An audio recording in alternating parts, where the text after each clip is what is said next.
tudo bem com vocês? Eu sou a professora Isabel e hoje eu estou aqui com vocês no 7º ano para mais um assunto de língua portuguesa. Hoje nós vamos estar vendo leitura e compreensão de texto, desvendando histórias e quadrinhos. E a gente vai começar olhando alguns quadrinhos aí. Você já viu esses desenhos, esses quadrinhos em algum lugar? Observem cada um deles. Nesse primeiro que você está vendo, você vê a turma do Charles Brown, que é dos Estados Unidos, que foi feito na década de 1950. Já esse outro aí, ele é muito usado em livros, em vários lugares. Temos a turma da Mafalda, vem da Argentina, na década de 1960. Em seguida, nós temos agora a turma do Menino Maluquinho, do Brasil, e foi feito na década de 1980, bem recente. E aí nós temos aí a turma da Mônica, né, que é do Brasil também, que veio na década de 1960. Então, as histórias em quadrinhos, nós vamos estar conhecendo hoje esse tema, e vocês vão, não esqueçam de anotar, de tentar aprender o máximo esse assunto para você saber fazer uma história em quadrinhos. Então, todas as turmas são personagens da história em quadrinhos. Essas histórias que você olhou agora, essas imagens, também conhecidas como HQs, são contadas em poucos quadrinhos, em geral dispostos em uma faixa horizontal. Essas HQs, que são as histórias em quadrinhos, fascinam leitores há muitas gerações, mas essas histórias não nasceram do jeito como as conhecemos hoje. As primeiras HQs, por exemplo, contavam a história de uma só vez, em um único quadro. E aí vamos agora para a leitura de quadrinhos. E eu gostaria de saber, você tem algum amigo, um melhor amigo que você gosta muito? Temos a pergunta aí, né? Se você tem um melhor amigo ou melhor amiga, de que maneira você descreveria o seu melhor amigo? E como será que ele te descreveria? Nós temos aí uma história em quadrinhos, Como Vejo Você. E aí, alguém está descrevendo a sua amiguinha. Então veja bem, primeiro você viu que foi perguntado se você tem um melhor amigo, o que você falaria sobre ele, como você acha que o seu melhor amigo te vê. E aí, a personagem Mônica está descrevendo a Magali. E ela fala, amiga, você é uma gatinha, carinhosa como um beija-flor, independente como uma gaivota. Ai, amiguinha, assim você me deixa encabulada. Juro, amiga, de verdade. E aí, então a Magali começa. Pois para mim, você tem a graça de uma gaivota. É fiel como um cão, é esperta como a raposa. Ai, a Mônica responde, que bacana. Aí a Magali fala, é o que eu penso, é o que eu sinto. E as duas estão lá conversando, mas de repente alguém interrompe elas. Pois então, sinto muito. Cada ideia, né, Cebolinha? Como é que você vê essas duas aí, hein, amigo? Aí o Cebolinha fala da amiga, né, da Magali e diz, eu vejo a Magali como um cachorro de corrida. Tem o apetite de uma avestruz. Fala mais do que um papagaio. Ha, ha, ha, ha. E aí a Mônica sabe como é. Gorducha como a baleia, baixinha como uma formiga, dentuça como um coelho. Ha, ha, ha, ha, ha. E aí as duas ficam chateadas, aí a Magali diz, você vai deixar isso assim? Né? Aí a Mônica fala assim, não, eu vou apelar pro Sansão. É isso aí, amiguinha. E então? Aí a Magali começa a falar dos meninos.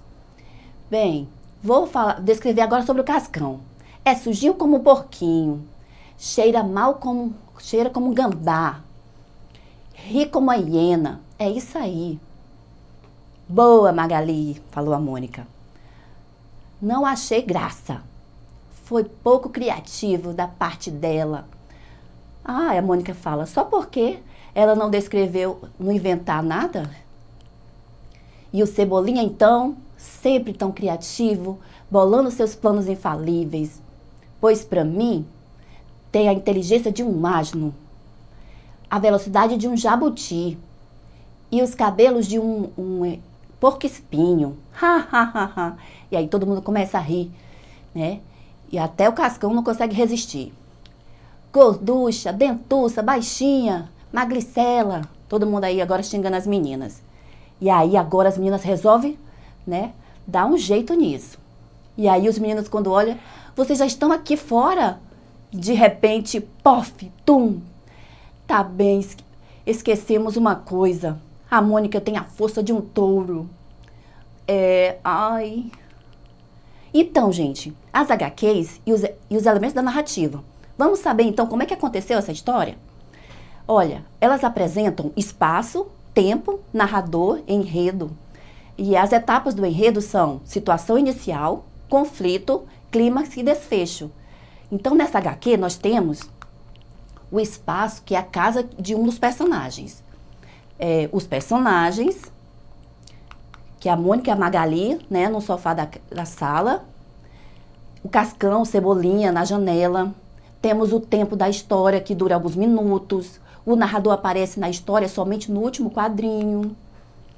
E, observando a história narrada, percebemos os seguintes momentos. Na situação inicial, são apresentados os espaços, os personagens e o que eles estão fazendo. Mônica e Magali estão na sala da casa de uma delas e conversando amigavelmente sobre o que acham uma da outra. Tá aí elas, né, que nós estamos vendo. E, de repente, o conflito já é algo de novo que acontece no desenrolar da história, para que ela tenha uma continuidade. Elas estão lá conversando, alegre, mas alguém interrompe elas. Inicia o conflito quando Cascão e Cebolinha chegam e atrapalham a conversa das meninas. Começam a descrevê-las de maneira negativa. As imagens também sinalizam o início do conflito. As expressões faciais da Mônica e Magali indicam a conversa amigável, até o quadro 9. No 10º quadro, a expressão delas muda, sugerindo subsalto, susto. Aí, o ponto mais emocionante da história é chamado de clímax. Tem início no quadrinho em que Cebolinha e o Cascão xingam a Mônica e Magali, após as meninas também os compararem com animais. Se estende até o quadrinho em que eles apanham da Mônica. No último quadrinho, acontece o desfecho da narrativa, em que fica claro que Cascão e Cebolinha reconhecem a força da Mônica. A imagem da expressão do Cebolinha e do Cascão revela que os dois tiveram um certo arrependimento por terem se esquecido da força da Mônica. Né? Nesse quadril aí também que aparece, né, a única fala do narrador. Onde lá no início fala assim, Então, no último quadrinho, acontece o desfecho da narrativa, em que fica claro que Cascão e Cebolinha, né, reconhecem a força da Mônica. E nesse quadrinho também, que aparece a única fala do narrador. A imagem de expressão do Cebolinha e de Cascão revela que os dois tiveram um certo arrependimento, né, por terem esquecido da força da Mônica. Tá aí essa partezinha do narrador, né, a primeira fala dele. Para a leitura das histórias em quadrinhos, é importante desvendar os efeitos de sentido da linguagem utilizada, verbal e não verbal. Observe a expressão pronunciada por Cascão. Essa expressão foi utilizada para emitir um som. Qual? O que vocês estão vendo aí? Eles estão fazendo o quê? Então, temos esse som, quá, quá, quá, quá, imitando uma gargalhada. Olha só, quando está acontecendo isso, nós temos o uso de onomatopeia. As palavras ou expressões que procuram imitar os sons de animais, objetos e ações. Nós temos, por exemplo, tic-tac, que imita o som do relógio. Toque-toque, imita o som de alguém batendo na porta. Atim, imita o som de espirro. Au, au, né? Imita o latido de cães.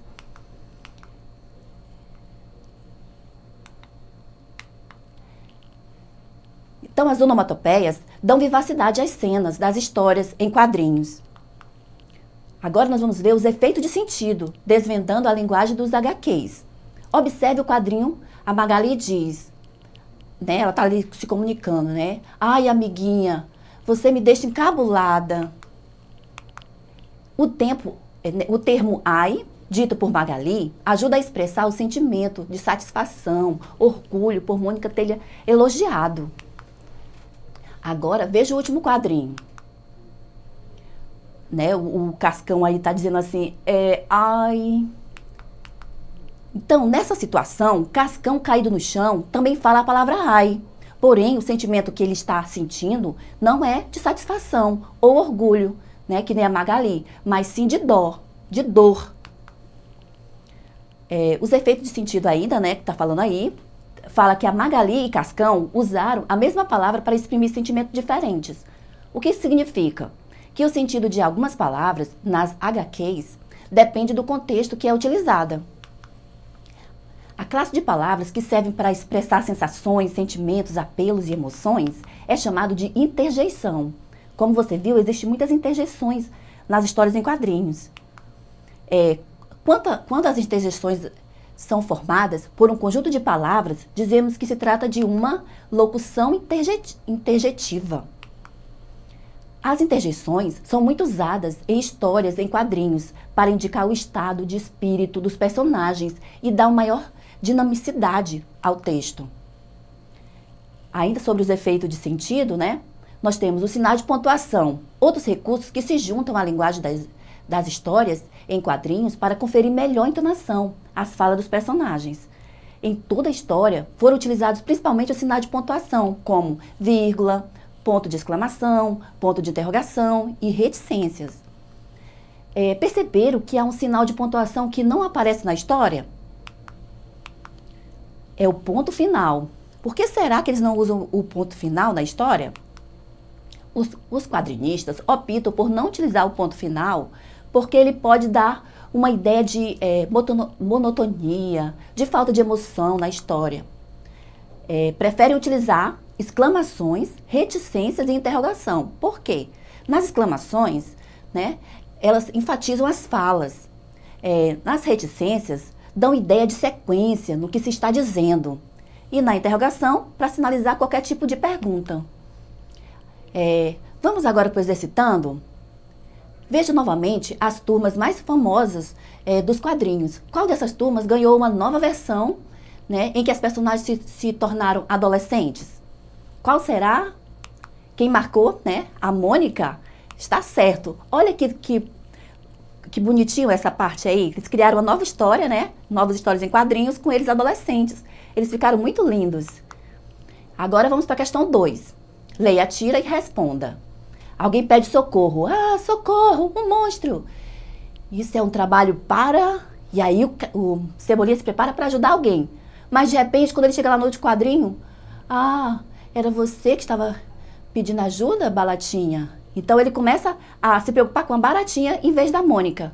Então, o que é comentado aí? Na tira, Mônica vive uma inversão de papéis. Passa de mocinha a vilã. Como é que isso se dá? O que vocês acham? Mônica passa de mocinha a vilã porque no primeiro quadrinho o leitor fica sabendo que há uma mocinha em perigo, pois ela chama por socorro. Essa mocinha é a Mônica, mas no último quadrinho há uma troca de papéis. A Barata, que na nossa sociedade é considerada vilã nojenta por amedrontar as pessoas, se torna a vítima na perspectiva do Cebolinha. Agora, identifique as interjeições presentes na tira e indique que emoções elas expressam. Então, quais são as interjeições que você viu aí? Ah, né? E socorro. Elas expressam medo, pavor e susto. Bom, gente, agora vamos olhar aqui rapidamente um quadro para você imaginar como você faria uma história em quadrinhos, tá? Então, o quadro inicia com um texto montado, né?